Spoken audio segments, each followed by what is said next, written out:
Pierce, welcome to the Underground Society podcast. Thanks for having me on. Sometimes people start with, just producing. Some people start with just playing shows. What did that kind of look like for you? When I got into EDM, I thought dubstep was kind of ass. Like, I did not like it. Do you remember like that first feeling of being on stage? It's just so cocky. I was in LA, played a show in OC with Quicks. I show up to the show. I was just like drinking a little too much. And then I walk out, the entire shit's packed. And I'm just like, oh, fuck. What the fuck do DJs actually do? If the crowd's hype as shit, I'm going to be hype as shit. And then it's going to be like, just like, bah, bah, bah.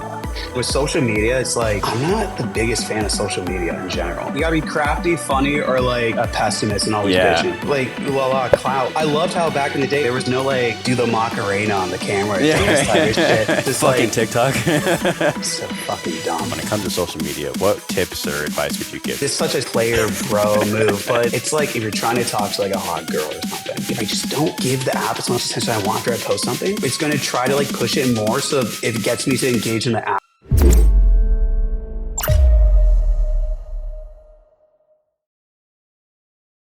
Pierce, welcome to the Underground Society podcast, man. How are you? I'm great. What about yourself, dude? Good. Fantastic. So obviously I like learning about people's backstories, and I learned that you were from Scottsdale, Arizona. So I just want to learn like kind of what was the scene like out there? I know Relentless Beats does some stuff out there, but has it grown a lot or has it kind of stayed the same since your early phases of your career? It's grown a shit ton. Like a shit ton more than it has back in the day. But like when I was growing up, it wasn't like like Relentless Beats was a thing, I'm pretty sure, but like I didn't know that much about it compared to like the powerhouse it is now. And I mean, it's a little different now because now like I work in EDM instead of being a fan back in the day. But yeah, in the last probably 5 years, it's been very on par probably to like maybe LA scene, if not. Wow.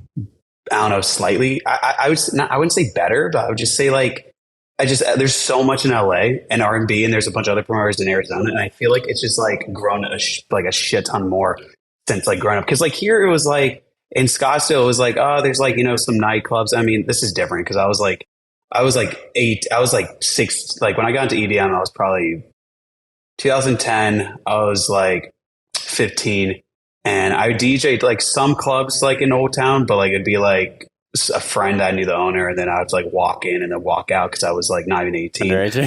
but like at that time it was like you'd only hear like probably Hardwell, Afrojack, Big Room House, etc. and all that. There wasn't really anything like dubstep or even bass to begin with. It was pretty much hip hop and like maybe some Torque shit like Tiger or something, and then like Martin Garrix and stuff like that. Got it. So yeah, so you've really seen, being a part of the bass music scene, you've really been a part of like watching it grow and turn into what it is now too. Who originally kind of got you into like EDM? What originally like perked your interest? I mean, so growing up, I really didn't know anything about EDM. I mean, I got into like music just through like, I would say like the radio and then like video games, things like that. Like growing up, I was a huge gamer. I'm kind of still like that, but it's a little more like not as much as it used to be. But I got into EDM. I'm pretty sure like the fairest memory I have was like my father showing me, it was like Above and Beyond, Sun and Moon, or Tiesto, like when he was doing trance at the time. And I kind of just like really gravitated towards that music. And then I became like a huge fan of like Hardwell, Afrojack, house, like all like the fun progressive house, like electro house type, all that. And the funny thing is I like, and it's just pretty ironic, but like I thought dubstep was kind of ass. Like I did not like it. I did not like any of it. But I was such a huge hip hop head where like I was like burning CDs. Like I knew where to look for stuff when it leaked early and just like all that. So like I was like massive into like, I still am a huge hip hop head, but like that's what I listened to primarily. But like when trap was coming out, then that's when I really started liking EDM more than just like Big Room and like progressive house. Like I was like Loud Pack, I loved Gladiator, like Flosstradamus when they were coming up. And that's how I kind of started getting into like trap and all that. And then when sorry. You're good. I'm at my parents' house visiting them, and they have like a bunch of cats, and they just love to like chat. Yeah. So, but cats kind of do whatever the fuck they want to do, kind of. Yeah, pretty much.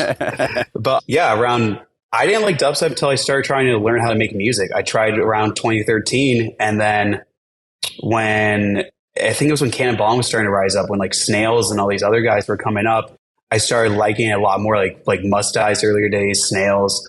And then because it was like like the hybrid trap, but like it was like dubsteppy, but not like I don't know. It's weird, man. The guy who did not like dubstep growing up is now like a huge bass head. Yeah, and yeah, it turned into your job. Yeah, pretty much. Yeah, that's funny. Yeah, I know the hybrid trap stuff. I mean, what you do now. What would you even classify like personally? What would you call your style of like bass music?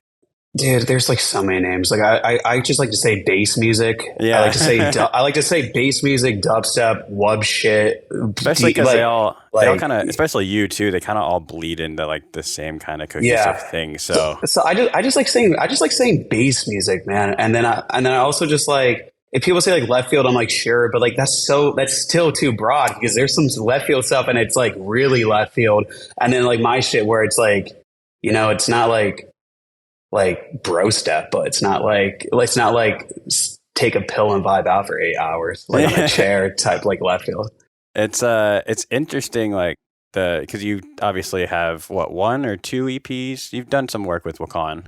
I've done 3 and a couple of singles. When you first started making music, was it like you initially like you've always been making this style, or did it progressively change? Okay, so it progressively changed over time. So I went to Icon like right after high school. Oh yeah, you did. That's right. And like 2014, 2014. And I graduated high school 2013, moved to LA, went to some other school, didn't like it, then went to Icon. Yeah, that's a giant jump right after high school. Holy shit! From Scottsdale to LA. Oh my goodness gracious! I was like, I'll try the music. If not, I can figure out like back here. So I went to AZ to LA at 18, and then I went to Icon, and then I'm just thinking. And then I tried to do like I was doing under like a different name. I was like making like festival trap remixes, and then I was trying to like. Do you know this artist named Lido back in the day? I don't think I do. It's when future bass was like really coming up. Like so I was trying to do like future bass type stuff like that.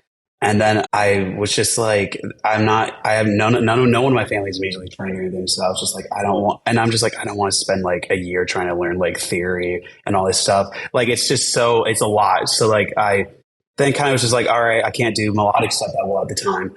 After Icon, I put my head down and then just kind of like really just try to learn everything, dissect songs or anything. And around like 2016, as cheesy as it sounds, like within like,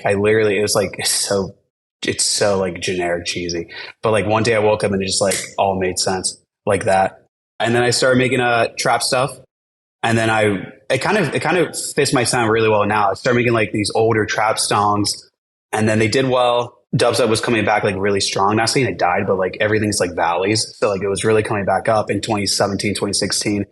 And I was just like trying to make like this really heavy stuff, and I just kept feeling like internally like I'm just sounding like a ripoff. Like I'm just not like I was like oh cool, I'm like the store brand Virtual Riot, but like I'm like VR, but Virtual Riot's still gonna be better at this than me. So then I kind of just made a couple songs. They did well, like stat wise, SoundCloud wise, a couple shows here and there. Got like an agent, and then I made this EP, like this independent EP called Flesh. That goes kind of more like a story-driven type EP, if I would like to redo that, like, but like make it, better than I don't like it now as much, but the ideas were cool. But it was trying to do something like how hip hop and mainstream albums would like have songs intertwining to each other. And at the time that wasn't really a thing of bass music. So I tried to do something like that. And then I finished that. And then I was just like, kind of made some like, I don't know, some like I fucked with a patch and operator and stuff. And I just made this track. And then like within an hour and a half, I had this track named Wobble done. And then I was just like, I sent it to a couple people and they really liked it. And I was just like, this is way more fun than the shit I'm doing, and way easier to make too. Yeah. And then I made like 10 different tracks in that field. And then we sent to Wakan around like 2019, Lost Lands like era, like that time frame. And I didn't know anyone there. My managers at the time sent that to them. And I tuned on Lost Lands, and like Liquid Strangers playing pretty much the entire playlist I sent him without me even knowing. Sick. So early, how early was that into your career? So I would officially say Pierce started like fall 2016. Okay. So that was probably 3 years, like to the day 3 years. Around that time. Fairly early into your career. You got some great support from Liquid. Yeah. Yeah. And then And it's just funny, man. So we're supposed to post some songs, and then COVID happened, and then there was everything was just at pause. I was in LA, and I was just like, I don't want to be here if like the world's falling apart at the time. I was like, I did not want to be in LA. So I came back to AZ with my family because my family's from here because I'm from here. And I just was messaging Liquid on the side, like, oh, thanks. And then I noticed like his SoundCloud, he lived in Scottsdale, like his status, like his location on his profile at the time. Not anymore, but it said there. Okay. But I said Scottsdale. So then I DM him and was like, yeah, we should hang out. And then we chatting back and forth. And I found out he lives a block away from my parents' house. That's such a small world. That's super cool. Yeah. So I got connected with them because me and him just would hang out all the time. And I thought it was just really funny because it's like, I remember when I sometimes post on my story or like some other things, I'd just be laughing with my managers because I'm just like, there are people being going nuts if they were hanging with Liquid. And like the first time I hang with Liquid, first time I hang with him, his name's Martin. And he was like, I don't think you know any of my songs, right? And I was like, no, don't really know anything besides like the last two you put out. Like I've never even heard of your shit. Like, I'm just happy that you're just supporting my stuff. And then it was just like a genuine friendship kind of built from there. Like an older brother type of friendship. Yeah.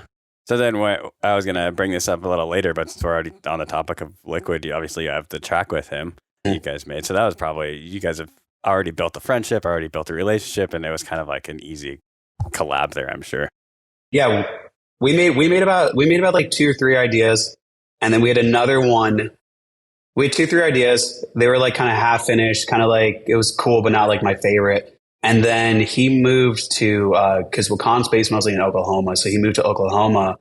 And then I visited him about like around my first EP on Wakan, like Year of the Wobble, like a month or 2 before. I visited him around that time. And then, I'm blanking out, it was just a minute ago. And then, and then I went over to his house and he showed me some idea he had like 12 years ago. And then we like pretty much completely finished that song in like 2 days. That's super cool. Yeah, that was the second person I've heard in the last like week or two that were like, yeah, I'm releasing a song that I've been, sitting on for like 9 years or 10 years, or now with this, it's like 12 years. It's like crazy how long some people sit on. I mean, not intentionally, it kind of just happens that way, but it's kind of crazy that one day, a decade later, you can be like, oh, what about this crazy idea that I had a decade ago? I kind of do that too. On my second EP, I had a song called Higher on the Pulse EP. I was sitting on that shit for 5 years and then just had to remake the intro beat because it just sounded a little dated. And then I've like a small EP coming out, like a 3-track coming out like soon. And a song on there is probably the second song I've ever made with a buddy of mine from 2014. And I just completely reworked the entire thing. And it still sounded cool like back in the day. And I was like, okay, this just fits now as well too. Now, talking about your producing and stuff, what about like shows? Did shows, obviously that's 2 different type of people. Sometimes people start with, just producing. Some people start with just playing shows. What did that kind of look like for you? Where you were mainly producing, but when did you start actually getting shows, or which one was first?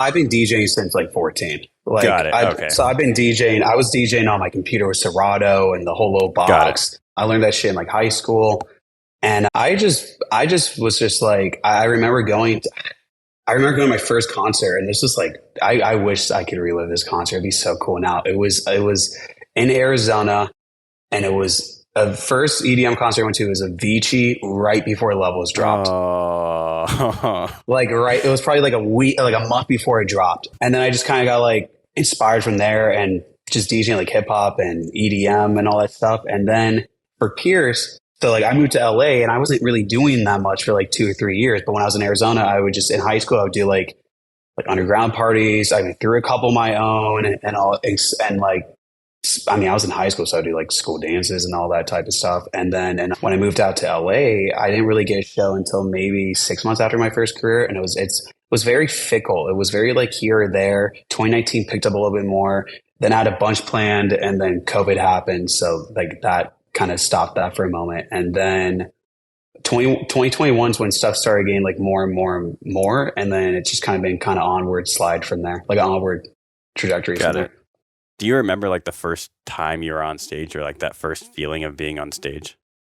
I remember, yeah. Okay. So I had like one show that I don't count as my first show, but I count like the second one as my first one. So I played a show. I was in LA. Played a show in OC with Quicks. It was okay. It was like it wasn't like the show was kind of, it was a weird show, so it wasn't like that cool. It was kind of cool, but like the real moment was when I played. So probably my favorite. I played this venue 4 or 5 times, different because there's multiple rooms, and it's probably one of my favorite like crowds and cities to play and visit to. But it was this first show. I think it was August. I don't remember the date, but it was like et cetera, et cetera. I was like direct support for him, and it was at Skyway Theater in Minneapolis. And it was just because it was out of state. I was like, this is crazy. So that was like a first moment. And then I show up to the show. So like now if I show up to like the show, I'm probably going to chill in my room until it gets like halfway during the show, just kind of like finish set, relax, et cetera, et cetera. But at this show, I was like so pumped. I was like, well, I don't have shit to do. I don't know anyone here. So I went to the show, and like the show just started, and I didn't really know like how shows like that fill up or how it works in that way. So I showed up and I was like, oh fuck, no one's here. Like I really hope this doesn't suck. So then I go back in the green room, and this is the first time green room rider. I was like, this is all brand new. Like I had it probably the first show in OC, but like I don't think I did. I think I like drink tickets or some shit, so I didn't really like feel like it. So I was just like nervous, and I was vibing with everyone else. Everyone was so nice, promoters or anything. So like I'm just like a little nervous, and I'm just chilling, drinking a little too much, like just like having a good time. Nerves. And then I walk out, and then the entire shit's packed, and I'm just like, oh fuck. So like in a good way. So here we go. I go play the set.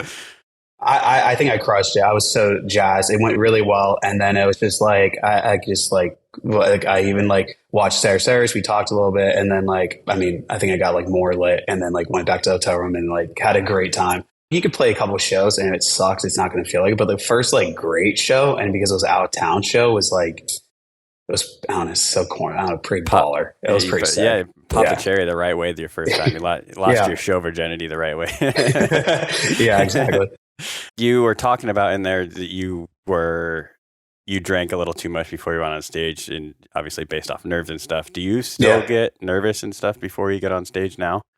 Not really, unless I always have like a drink. Unless it's unless it's like a really good show, like unless it's like I have close friends or it's a really great turnout with friends. It's like I'm just like chilling, have a drink or two, but I don't really get nerves. Only I played a show.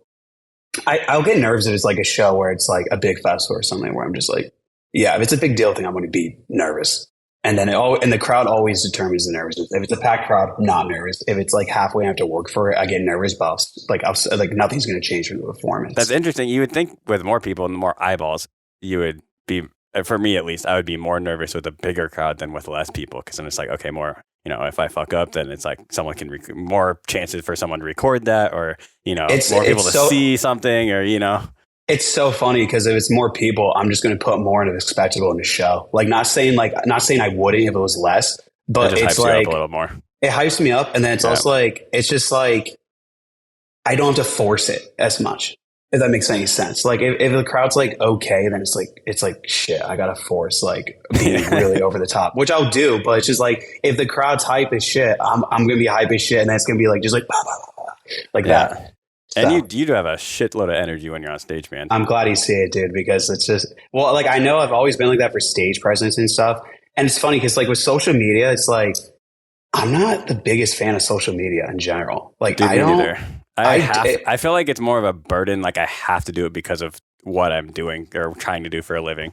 Like if I was like a real estate agent or shit, I would only post my listings and then never have an account. Like I would never. I like social media every now and then, but it's like if there's a social media, I'd rather just go on a YouTube hole for 8 hours and just watch stuff like that. But like. It's funny how you notice the energy on social media because it's like I hated it. I would have so much like a lot of the mental health would come from like social media with traction and stuff. And then I just kind of like bit my tongue with like the whole reels and everything I've done. And then I just started doing it because I know how to video edit from high school. I know like the basic right enough like way of doing it. Do you personally do all that? I do it all. That's impressive. Wow. I do it all in this app called CapCut on my phone. Okay. Yeah. Yep. Yeah.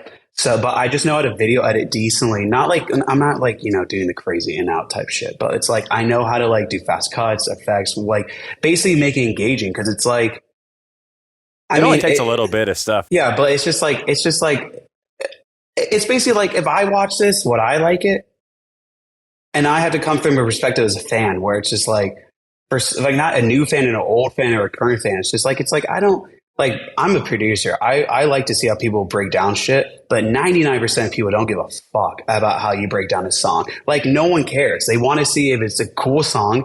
And if you're having a fun, vibey time, not like vibey sounds so dumb, but if you're having like a fun, like hype time and gain into it, that's, if it makes anyone smile, just like that stick, why would you not throw a like or a comment? But if you're just kind of like just sitting there and just like, and the beat's cool, it's just like, that's boring. Who's going to like this? And like, I've just kind of I'm only rambling on social media now because it's just like, I feel like, I mean, for like 2 years, I was stuck at like a certain follower growth. And then I started doubling down on this and just understanding how it works and how to grasp people's attention, I've like doubled and a half my following in like 3 months. Like it's like, it's not hard to do this. It's just a lot of like constant energy to put towards this now. And that's the only thing where I'm just like, I don't like, if I wasn't doing like, the benefits of this outweigh the cons, but it's like, bro, I just don't like social media to begin with. Yeah. Back 20 years ago when it was just like, okay, we just need to focus on like getting press releases. We need to rely on people, news sources or magazines or yada, yada. And you just have, all artists really had to do is like, okay, show up for this photo shoot and we'll take care of the rest. Like, yeah, that would be so much nicer. But yeah, I mean, now everyone has. that was 2019. I love that. Yeah, I loved how back in the day it was like, cool image, cool direction of your new like song. I mean, not song. I would say like cool direction of your EP or something. That's what isn't like, because albums then for like major artists mostly in that way would be done like that, not by singles. But it'd be like cool art direction, cool like what do you want your EP or album to be like? And then it's just like, is the music dope or not? Like there was no like do the Macarena on the camera dance type of shit, like to like get likes. But it's just fucking like TikTok. Yeah. But it's like, it's like, I don't mind feeding that shit. If I get stuff out of it that's going to help me and get what I want out of it, and I just do this little dance is like harmless or whatever, sure. Why not? Yeah. Like, you got to play the game to a certain degree. Adapt to the time. Exactly. Yeah. Yeah. Did any of this, knowing that you went to Icon, not necessarily video editing, but like learning how to market and use social media and stuff, did any of what you know about that come from your schooling there? I think so. It was just so long ago where like, I'm pretty sure subconsciously I did it. And I went to Icon when it was like early. Like I went to Icon where it was like, who are you? Who are some of the people that you went to class with? I didn't have any. Okay. So there's only one person I know that actually does something with music in my class itself. But he does a lot of stuff in Sonic, like radio host. He goes by Taylor Cade. And he does, I'm pretty sure he does like future bass, not future bass, just like pretty vocally melodic music. And I talk to him every now and then. I just cannot remember exactly. But I know he does a lot of area stuff with Insomniac because I see him like as the face of it at festivals and stuff. But besides that, no one else pursued music. Like they just stopped, which I thought was kind of like, I thought it was weird. Yeah. Well, I just thought it was weird. I was like, why are you wasting, why are you wasting this money on just like, oh, I can make a song. Go on YouTube. Like, it's so stupid. But the people who were in but the people who were in my class at the time, not in time, but like around me, it was like the same era as like Ghastly, Jaws, Nightmare. I think Slender, but I didn't know them at the time. So that was OG, pretty OG. So it's like OG shit. And then maybe Dak, Janos, I don't remember. But a lot of marketing stuff, I don't know, man. I just think I learned it just from like paying attention to others, really. Pay attention to other artists on EDM spectrum, of course, and then paying attention to like hip hop rappers and how like people would do it that I like idolize and stuff like that in like a creative direction, and then just kind of just trial and error from there. Like I don't have a marketing degree or anything, but I know that Icon's like killer of that shit now. But especially their business program side of everything launching too. Yeah, of course. Talking about Icon, what would you say is like one of your favorite memories from going to school there? It was probably like just like showing like it's just so cocky, but it would be it'd be like going to like play tracks in front of other people, and then like I remember there'd be some kids in my class thinking like I didn't know what I was talking about or didn't know what I was doing. Cause I was like the youngest one too, but not like young in a weird way, but like I would just be the youngest one. So I'd be like, well, yeah, 19. Cause you went like 2 years after high school or something. So I'd be like 19 and there'd be some people like 30 or like late 20s, which isn't a bad thing at all. But they would just be like, oh, this kid's know what he's doing. And then like they play the tracks would be kind of either mid or shit, like not that good. And then I played mine. And I mean, I don't think they're great now, but at the time, like it'd be a great reaction. And I'd just be like, watch me.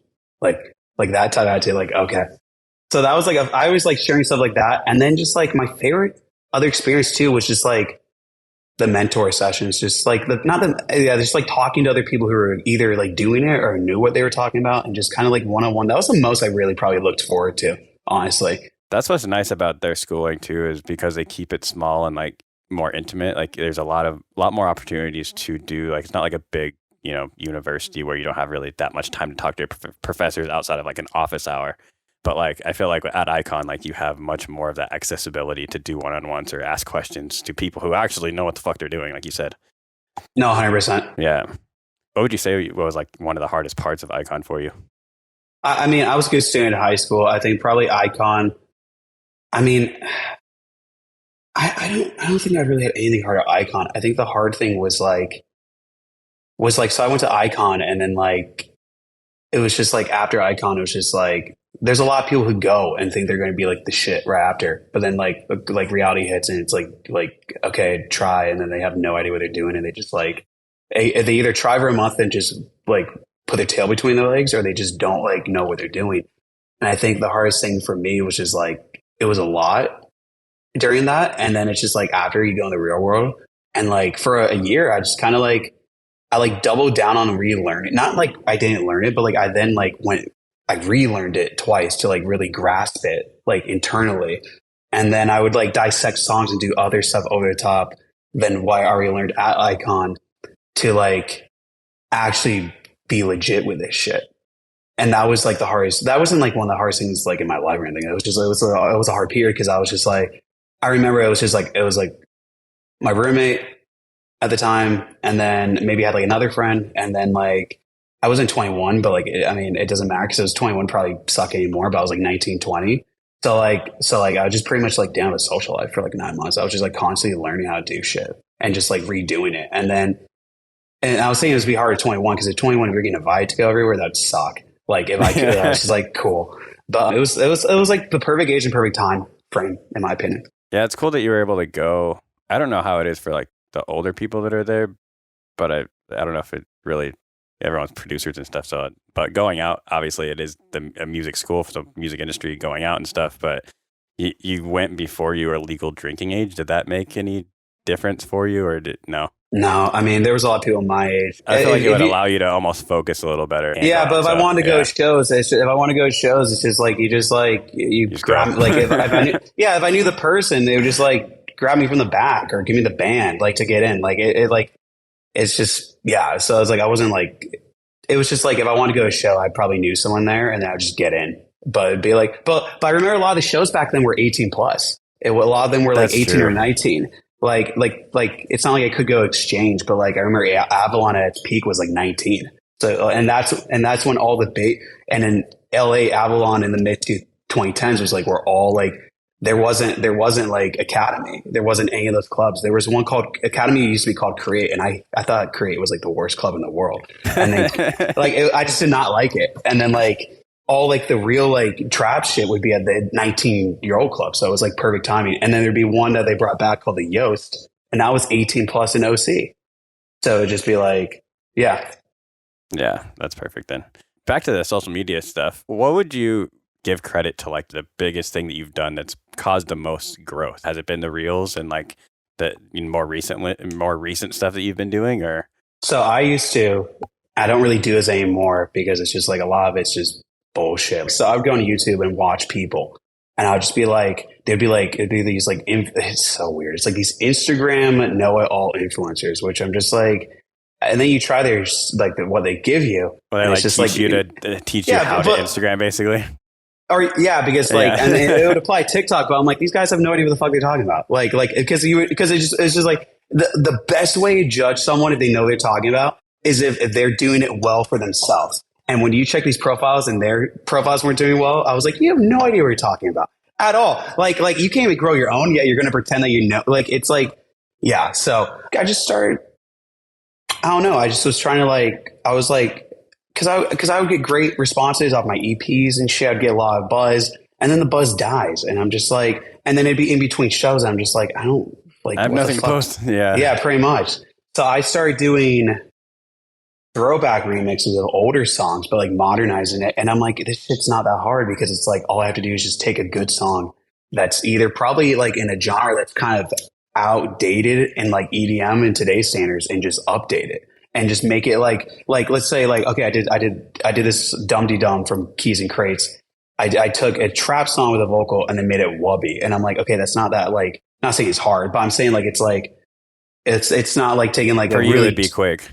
Yeah, but it's like it's gonna be hard if it's like take like it'd be hard to take like a really dope like Skrillex song that's dubstep and make it dubstep again. I'm like, that's like, if it's a house song making dubstep, that's easy because it's a very big twist. So I did a couple of those, and I teased in reels, and I saw a lot more traction. And then the consistency is what really like I think determines it, because I have some posts that just don't do well. I mean, there's certain posts I know don't do well. You post a flyer, who gives a shit? Unless it's like EDC or a big festival, who gives a fuck? Unless you're in the region, who cares? Unless it's like it's your own tour or it's a massive, massive show, it's like a whatever. But you have to do it. I mean, you want to promote your show, why not? Like, and the promoters that are having you out want you to do it too. So yeah, of course, of course.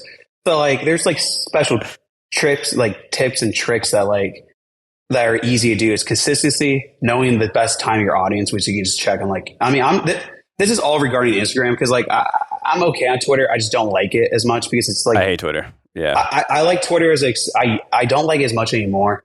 I like the new Threads one better. It's less like bullshit I don't want to see like Twitter, because I really like Twitter when it's the stuff I want to see.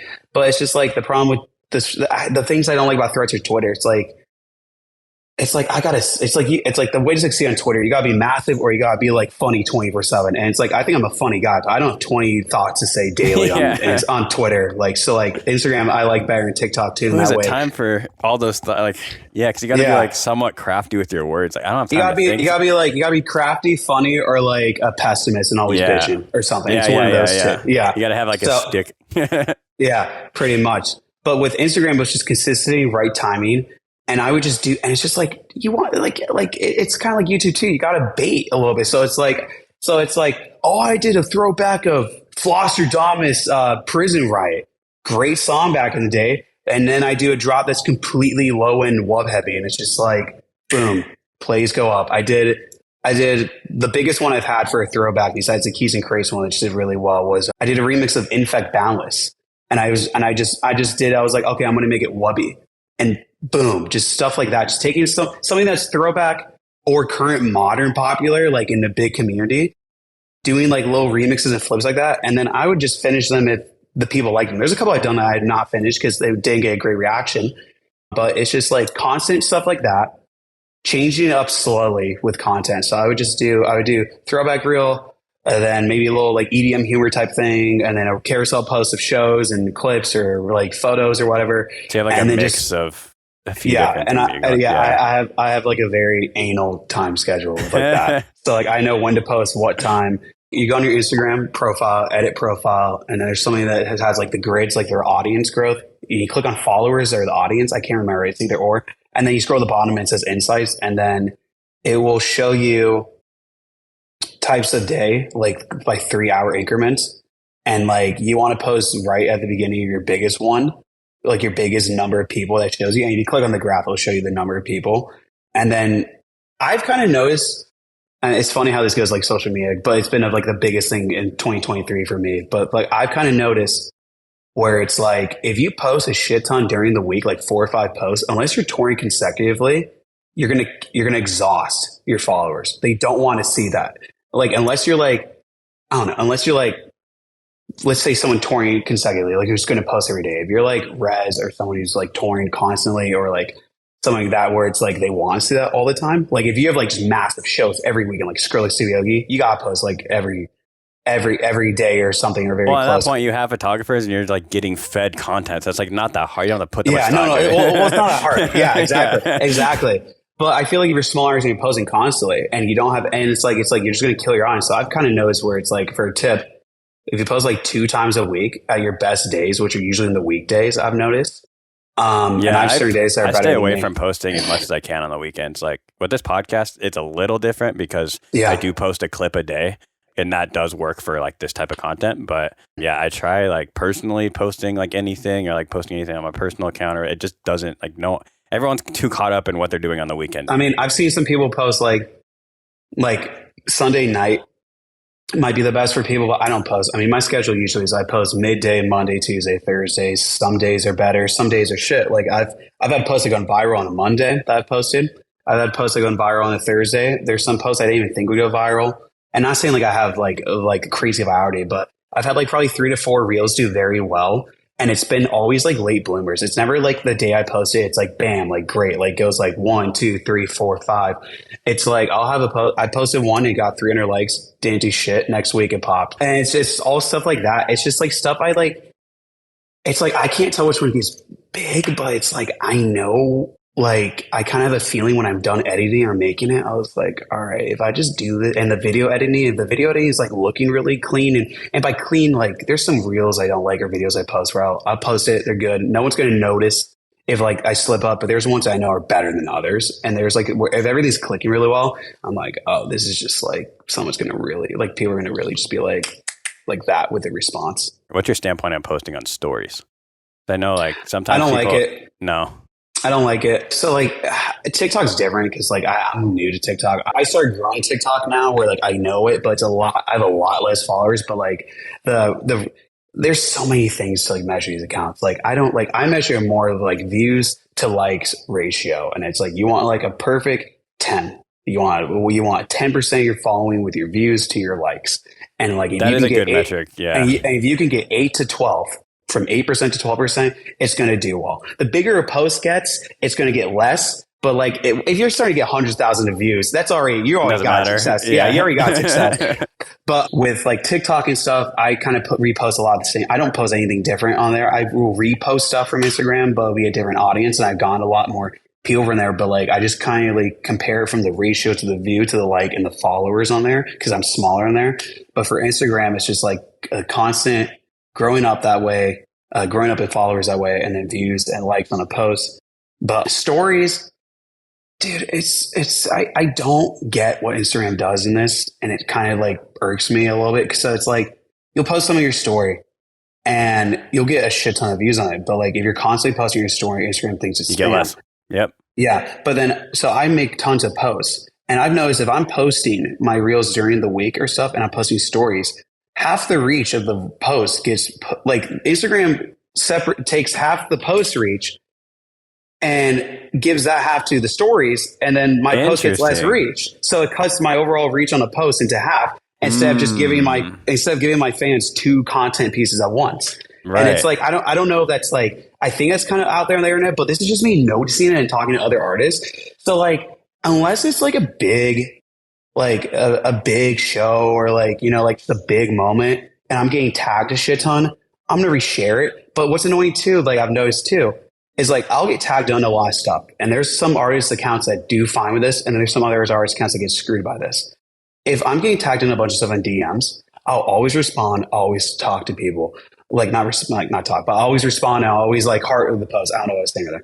But if I reshare all those posts in my story, it's like it's just kind of blows my mind with like Instagram where it's like if I'm getting constant DMs and tags and notable like people, like not notable people, but like I'm saying I'm getting like noticed by a lot of people, and then I want to reshare it. Instagram's like, go screw yourself. We're going to limit your reach because it looks like spam. And I'm like, then what's the point of tagging people and sharing? So it's like, and if I only do stories, it's on off days I don't do real posts to get like a little bit more of like clout, or not clout, but like, you know, like more eyes on me at the moment. But it's just like, I like stories, but it's like, I am not like, it's a more personal way, but it's like, unless I'm like a huge travel, like touring constant artist where it makes sense. If I'm doing stories and 90% of my week's sitting in my house, working out, making songs, playing video games, hanging with friends or whatever. One, not that entertaining. And then two, if I show anything else or repost other people's stuff, Instagram punishes you. So I'm just like, what looks more important to someone who is judging an account on a business perspective as well as like a fan's perspective of an artist is growing? Your followers and your posts and your engagement, your stories go away. One thing I've seen is, you know how like with like hard posts or reels, that like if the more people comment or share or engage with that post, it tends to perform better.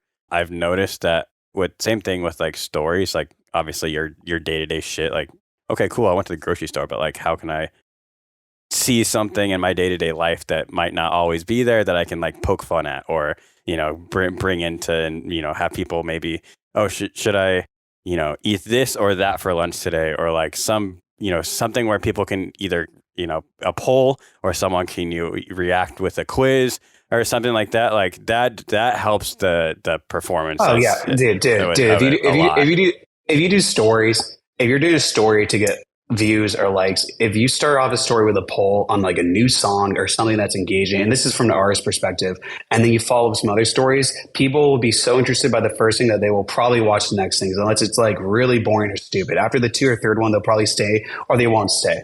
And if you're doing normal grab their attention, and if they're voting on something, it's like, okay, now I'm invested. Yeah, pretty much. Yeah. But with there's just so many it's just so much like it's a big. Like there's so much stuff I do of like spec results. Especially all the little shit too that like you don't always think about, that you're like, it's just kind of how you use the app, and it kind of becomes habitual after a while too. There's like superstitions I have with the app where if I do something a certain way, I know like here's a great superstition that I actually think really works. And I've told a couple of artist buddies of mine and they do it. And this is like one of my biggest, like, it's so fucking dumb, but like secrets, like insider tips on how to get free. And and not every post like works with this, but I just noticed like I do this on every post, even the ones that flop. Every post a thing at my certain time, try to get closer to the hour of it, but it doesn't really matter as much because if I post 20 minutes after the hour, I still have posts that do well. It doesn't matter, but around that time frame within the first 30 minutes, post a thing. And watch it just one way through just to see if it works, like a live thing. Because I don't want to post it and then close out the app. But I post it, watch the whole thing to see if it posted correctly. Because like, you have to like that. And if it posted kind of like if it's ever a problem or something, like don't delete it. Because if you delete something, Instagram, like if you repost the same thing, it's going to like really like not give you the reach on that. But I post it, watch the whole thing. Not like turn off my phone. I close out the app physically. Like, so I'll swipe up, close out the app. And then let's say I posted at 12. I don't check it for 45 minutes. And then I come back, and 80 to 90%, the only time that doesn't work is if the post is shit, like pictures thing or something that's entertaining. But if the post is an interesting post, like an engaging post, if I don't check it for the first 45 minutes, Instagram is like, it's like if you're trying to talk to like a hot girl or something. So this equivalent is like it's such a like player bro move, but it's like it works with Instagram in this. It's like if I'm not talking to this chick and I don't give her that much attention, and then like if the chick always gets attention, she's gonna be like, why is the guy giving me attention? Like maybe I want to talk to him. So it's like with Instagram, I'm like, all right, I post it, pretend I don't give a fuck, even like truly like care if it does well. And Instagram's like, why is he not checking the post? Why is he not looking at the post? Why is his eyes not on this constantly? So I feel like it does this thing where like if you barely check it as much for the first like 3 to 4 hours, and this is such a superstitious thing, the first 3 to 4 hours, and you check it about every 30 to 45 minutes for the first 3 hours. And when you check it, and if you do like a little, like you heart one thing and you comment on another one, heart another one, but you don't comment everything, you don't heart everything on like immediate comments, then you close out again. Instagram just keeps being like, what the fuck? So it's like this. It's the same way, like if you pay for shit on ads, if you pay for Facebook ads, they know that your reach is dependent on your money. So if you're not giving Instagram enough attention during a post, like your eyes, like your actual, like where it says log hours on Instagram and all that, if you're not giving that attention, then I feel like Instagram is like, it's this weird thing where I feel like it just wants you to keep checking it. And so I have the push notifications off too, just in general, but it's like, I just don't check it. And then when I go to the post, the reach and the views and the likes and the ratios are all what I want it to be. And then, like, you can judge from the first time you view it if it's doing well or something. But this is why I say it's so superstitious. But every time I do this, it's just like, I kind of notice where it's like, yeah, it performs better. And then if I fuck up on it where I like don't close up the app the second time, I can tell that Instagram just like dips because it thinks I'm looking at it. It thinks like I'm idly watching it. And if it thinks I'm constantly scrolling on that, I don't know what that means in algorithm term or whatever it means. But I feel like if I just don't give the app as much attention I want after I post something, it's gonna try to like push it more so it gets me to engage in the app. And I don't know why in that way, but it's like if I just play like hard to get with my posts, it always performs. Not always. 80 to 90%. Most of the time, better. Yeah. No, that totally makes sense too, because like social media apps, they're wanting you to stay on the app and they are wanting you to keep consuming their content because, like you said, like with ads and stuff, like that's how they make their money. So by more people using and they're going to do whatever it takes to keep your attention. So if that means, people are commenting or, people are engaging with your posts and most people are going to engage back with them, there's just more time that you're going to be spending on their app. So that makes total sense. How is your relationship with like screen time? Obviously, you're just kind of talking about. I'm always on my phone. Okay. Always on my phone. It's way more than it's ever been, but it's also just like at a certain point, it's like in 2023, it's like I have to be on this shit all the time. Like part of it's for work. Yeah. Yeah. So it's like my screen time is on it a lot. Like I don't have these crazy, I mean, of course, like the screen time goes crazy if I'm bored or if I'm flying or something. I'm just constantly looking at shit that like doesn't matter. But it's like, yeah, I'm on my phone a lot more now, but it's like quote unquote, like work, like in a certain type of way. And then sometimes when I am actually doing work type things and, on social media or whatever, I don't know if it's me or if it's just the way the app is working or what, but like if I'm working on something, sometimes I get distracted and then I start scrolling. I'm like, what am I doing? Go back to what I was supposed to be doing, why I opened the app in the first place. I get like that with YouTube because I just follow a lot of people YouTube. And I just love watching YouTube or listening to podcasts or just watching like funny clips or just like stuff like that. But with Instagram and stuff, I get like that. But I also get the point where Instagram where it's like, if I only care about checking my shit on Instagram and commenting and checking and I'll see buddies of mine and I'll comment and like on theirs because I actually care about it or I'm interested. But like, it's mostly YouTube that distracts me. And then with Instagram, I'm just like, this is fucking work. Like, I'm just literally just checking this just because I have to get like, oh, did this do well? Like, is this going well? And if it's not, then, maybe like I have to change content or et cetera. And like, just kind of go from there. Shift, yeah. What would be some of your advice to people in our industry who are just starting off with building their projects, getting their audience and stuff like that? When it comes to social media, what tips or advice would you give to those people? God, it's so different, dude. Because like when I was doing this, it was 2016, and like so much, and it's like I didn't have to like, oh my God, maybe I had to this. Okay, I probably had like a smaller version of this with TikTok because it's a newer app for me, but I'm basically just doing the same shit on Instagram. But the way I would do, so like back in the day, which I still think is like works, like makes sense. Get like 10 songs, like make 10 songs, thick as fuck, make them really cool, make them fit in a niche that makes sense. So like at the time I was doing like majority trap and I did like a house song. That was still like a bass house song because this is when bass house was like starting to come out and all that too when I was doing this shit. Get like a name. Make sure you can Google it. I mean, not the easiest with my name because Pierce is a normal word. Dude, yeah, when I was trying to do my research for you, it was a pain in the ass to find anything. If you type like dubstep Pierce, it works every time. Like It's Pierce dubstep. It's just the problem is like Pierce is my middle name. So like that's why I just did it. And then if I went back in time and did, I'd probably pick like a name that's a little more precise. So like it'd be easier to find like Google wise, like I don't know, like Ella's Dreams. Like I mean, who else is Ella's Dream? Yeah, like no you know one. what I mean? Yeah, like so like stuff like that. But that's the only thing. Pick a name that's like easy to find. And mine's a little bit of a broader word, so it's a little harder. So pick a name that's like easy to find. And then have 10 songs, have a cool brand art direction and kind of know like what like your brand is. And it's so corny to say brand now because everyone thinks they're a brand, but like have like your artist, like what your direction of your artist is and be kind of different. Cause like in dubstep, I see a lot of people who it's like, they'll copy the next hot thing. Like example, like Shit example. Work. No, but it's just like everyone can see through it. Everyone can see through it. It's like example is like, example is like I see like there'll be sudden death does the demonic shit really really well, and there's like 40 people who copy it, and I'm like, what's different? Like they'll do, and like there's nothing different with that. So like I did Pierce. I did like the whole like I kind of fixed something for my name. So I did like archers, like a bow and arrow, because it's like, okay, what else? Pierce earrings. It's like lame. Yeah. And then just earrings for your logo.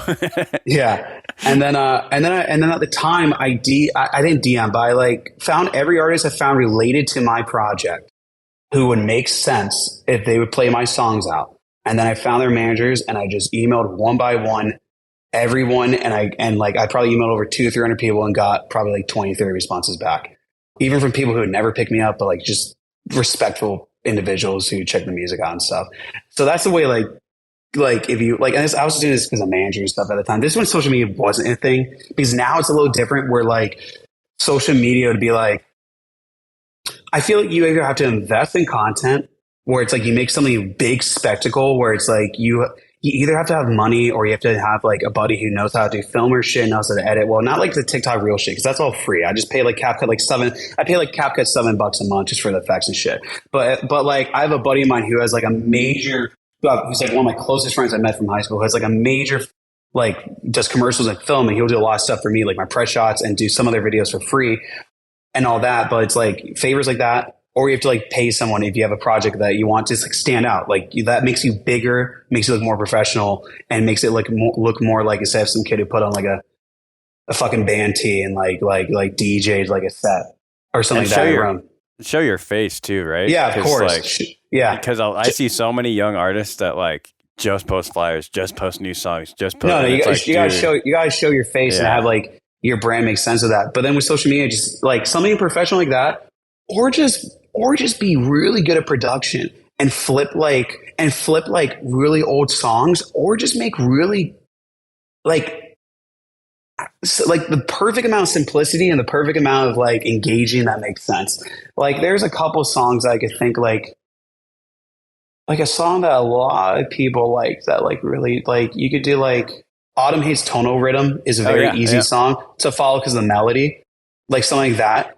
And this is why, like, if you're doing your own music, if you're trying to get a track that pops off in that way, or like Skanka from like Hamdi, because it's a stuff like that. It's just simple stuff like that. But the easiest way is just like have production towards it, or just make really cool flips, and then just kind of be like have it align with your brand image. But this is more like brand direction and more like marketing and more like social stuff like that. I think that was honestly, at least for when I started this podcast, I didn't really have like a brand or direction at the early phases. I just knew I wanted to talk to people in the EDM scene. Slowly developed over time, but yeah, that's it. Once I did like the brand work, and you actually have it, actually gives you like almost like your North Star. So then you can base all your content and everything like that around like that one single direction. So I think the brand building early on is actually one of the more important things that you can do. Now it is. I've always like not struggled, but always just kind of been like it's just like you have to follow it to a T. And the way I've kind of seen my music now, like in marketing stuff, and it kind of fits really well with my reels and stuff.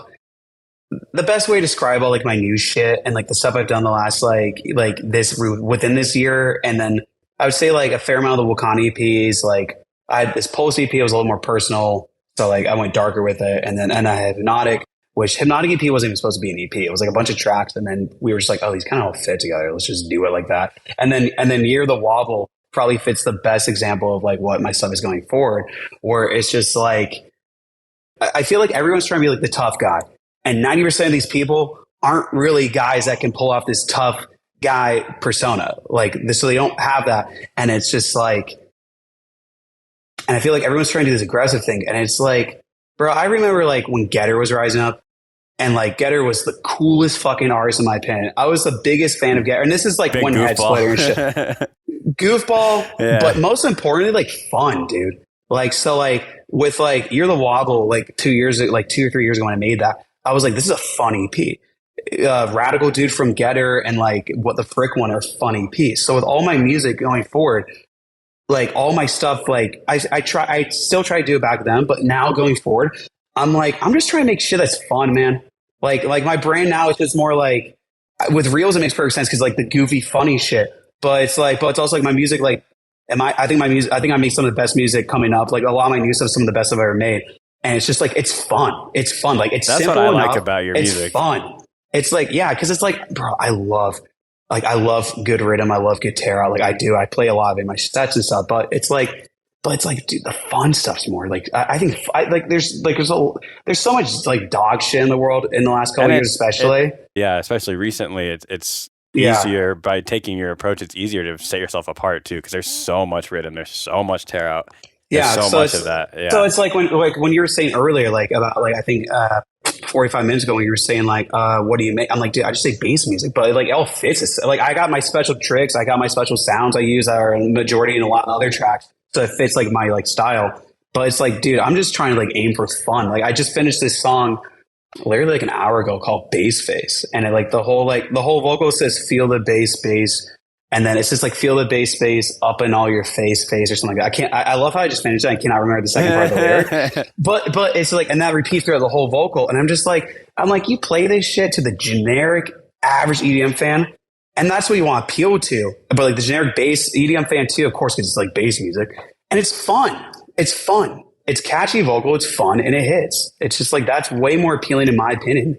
It's just like, so many people just like, they're like, I gotta be the most aggressive or most violent shit. But I'm like, there's no, but there's no pattern, there's no melody, there's no motif, there's nothing to engage. There's nothing that grabs the listener where it's like marketing standpoint too, with a lot of my songs, I think of it in marketing standpoint too. Bass Face, I have 3 reels in my head, merch I already have done in my head. And then it's like, oh, what's that song? That's a good point too, yeah. Yeah, it's like, oh, what's that song that says like feel the bass or something? And then you look it up and the song's out, right? It's like, oh, that's easy. But you're not going to remember some like random tear out songs like bump, bump, bump, bump, bump. And it's just like, but that's not like, you know what I mean? Like there's no hook, there's no melody. And I also think hooks and melodies work well. And the songs that have that in them that do it the best are fun. Absolutely. Yeah. Hooks are a lot of our conversations have been about social media, but social media and music kind of have that in common, where hooks are like super important. You got to grab their attention. Yeah, but dude, it's like I know a lot of conversations about social media, but it's like that's the biggest difference I've had in the last year. With the last like 6 months, it's like I wouldn't say a guru, but it's like I mean by the end of the year, I'm probably projecting in my head probably. So like I went from February when I started seeing it, I was at like 13.9K, 14K. Wow, you're at like 25 almost. I'm at 24 as of like, I only know this because I'm like always checking. So I'm at 24 as of yesterday, 24K. And that's only with it's only probably within like 3 to 3.5 months. That's fast, yeah. And I'm trying to get by the end of the year like 30 to 35. And like if I do that, that's like massive. But it's also like, it's just like, I've got like doing these stupid fucking like dances or reels. I've got more eyes on me than I've ever had, like ever. Like, yeah. So it's just like, it's just like, it's so important. And obviously it's like, I know 90% of people who are probably going to listen to this and be like, fuck that. Like, I'm not going to do that. But it's also like, cool, dude. Then more eyes on me. If you're not taking it away from me. Like, yeah. Well, we are over an hour now, so I'm gonna go ahead and wrap up. But it's been awesome talking to you, and you know, same here, man. Talking about just the social media stuff. I don't always get to go that deep with people on that topic, so thank you. But before we get out of here, what is coming up for you, and what are some of your goals? I know we were just talking about some music that you've been working on, but what's coming up other than that? I have an EP, like a 3-track EP of Wobaholics next. In early September, but the first song comes out early August. I'm sitting on a shit ton of music that I'm so I'm talking to labels and all that right now.